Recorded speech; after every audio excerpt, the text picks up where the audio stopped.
Hi, everybody. Chris Munn here, County Legislator for Red Hook, Tivoli, and Northern Rhinebeck for another conversation today. If you like these things, just click like, follow, share, whatever it is on the platform you're watching. So today we have Red Hook Village Mayor Karen Smythe. Karen, how you doing today? Hey, Chris, I'm doing great. Wonderful. I've been following the news. Obviously, Village of Red Hook. There's been a number of articles out there about some issues with the sewer treatment that are being addressed. And I thought, we could start with just a quick update. I know you had a meeting on Thursday to go over some of those updates, but for people who didn't catch that, maybe you can give us a quick update on where things are at. Yeah, absolutely. We've had significant issue with the operations of our sewer plant. We hired Delaware Engineering starting March 31st to do what they're calling a blitz, which basically they're looking at every aspect of the operations. And we had a follow-up, our second public information meeting last Thursday, May 1st, and we've made significant progress. I think we know where we're headed. We still have things that need to be accomplished, but we're definitely moving in the right direction. And I just need to give a shout out both to Delaware Engineering, but also to the village's DPW foreman, Jake Smythe, who's done an incredible job. As I say, we have asked for and are getting resident comments and concerns. If there's an odor that they smell, they call us immediately and we go and investigate right away. And that's actually been very helpful in the process of understanding some of the issues that the operations of the plant have been having, and we're definitely making really good progress. And our commitment is, we absolutely will get to proper operation of the sewer plant, and we will be in compliance. It will likely take us a few more months, but we will 100% get there. Right. I remember Delaware Engineering is new to the project, right? And they had just come on to work on it. They are new to the project. However, they are our village engineers. So they would get the reports, but the reports really didn't start to show anything until December of 2024. So just this past December. And they have not been charged with operating the plant until March 31st. So the good news is when we get there, they're not going away. They just won't be the operator anymore, but they are going to provide some continuous oversight to make sure that we don't fall into bad management of the sewer operations. I can also say that we, particularly through Delaware Engineering, are in touch with the DEC on a daily basis at this point. We're testing things weekly. We are doing everything we can to get back to proper operations as quickly as possible. Right. I can imagine that's on a lot of people's minds going forward. It's good to hear that it's headed in the right direction. Very much so. So another thing that I was hearing about was climate smart certification. I know at the county, we had an interesting background on our climate smart certification back in 2008, 2009, that when the Democrats were in the majority in the legislature, we passed legislation to push to get climate smart certification starting back then. And funny enough, when I came into office, like a couple of years in, we revisited that and the county had done nothing. They had forgotten that had even been passed and they hadn't even worked on it. And so we quickly ended up with bronze, and I think we just got silver certification last December. But I hear that the village is looking toward that now. We are. Well, we have also a little bit of a history at the village board in 2019. Passed the intention to go after climate smart community certification, and then the pandemic hit, and so all bets were off at that point. And then with the changing of mayors midstream, et cetera, they kind of put it on the back burner for a little bit. But we now have Trustee Kim Bradley Ricard has taken in charge of the Climate Smart Community Task Force. And we are now working towards understanding what points we might have, what it will take to get the points that we need.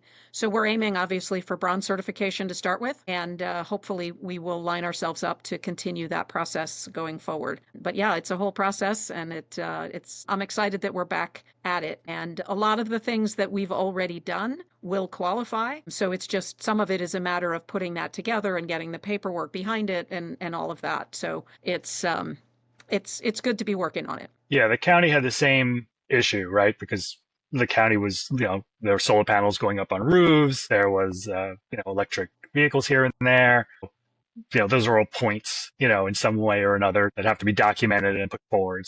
Even though, we had announced our intention to pursue bronze back in 0809 and had not been documenting, they were like, oh, well, we've already got all these points. So we were able to quickly advance through bronze and silver at the end of last year.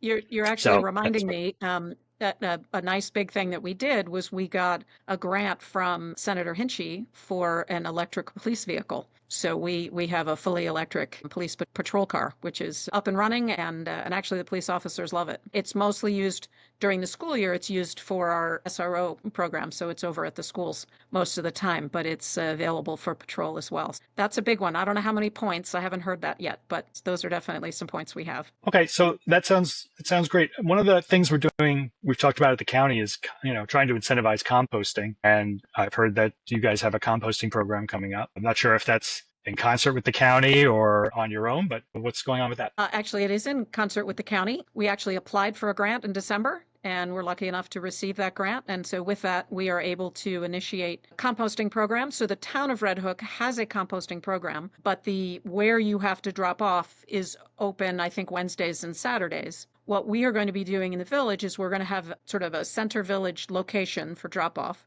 We're excited to launch that. We're still in the process of dealing with the details, but we should have that up and running sometime this summer. And the idea is you've got people who live in apartments, and they'll be able to walk from their apartment to the drop off location, and they'll be able to participate in the composting program, which is exciting. I live not far from the village hall.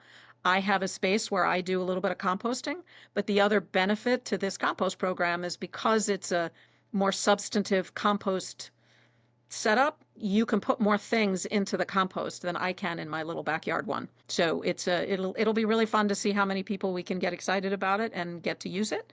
And yeah, so that's something we're looking forward to this coming summer. And again, I do need to give a shout out to Trustee Kim Bradley Ricard, because she's been taking the lead on this and making that happen. That sounds great. Have you picked the location for the drop off? Yeah, we're looking at the parking lot and right next to Village Hall. We have that little info booth and a bike rack. So we're looking to shift things around a bit and put it right there. Oh. We figure it's kind of a central location. Yeah, really easy to be for pickup. And it's a pilot. This is for us to test it out, see how it works. We got a little shed, which may or may not be substantive enough. We'll see. But that's the benefit of having gotten the grant from the county, is it gives us a chance to give it a try and see what works and what doesn't work, and see how the program works, to see how we might make adjustments going forward and how many people we can get interested in participating in the program. Yeah, we've been pushing the county to try to go more toward, zero waste, more recycling, composting, things along those lines. We have our incinerator issue that's going to come before us over the next couple of years as the incinerator's lifespan ends, and we have to decide whether we're going to invest in another incinerator or some other solution, because garbage isn't going to go away. We have to figure out some way to handle this issue long term. All right. I think that's it for today. Thank you so much for coming on with me. I much appreciate it. If anybody at home wants to hear more of this, just click like, share, follow. If you have anybody you'd like to add it on to be interviewed, send me a message. And once again, Mayor Smythe, thank you for joining me. Thanks for the opportunity to talk about what's happening in the village. Appreciate it. Great. See you soon.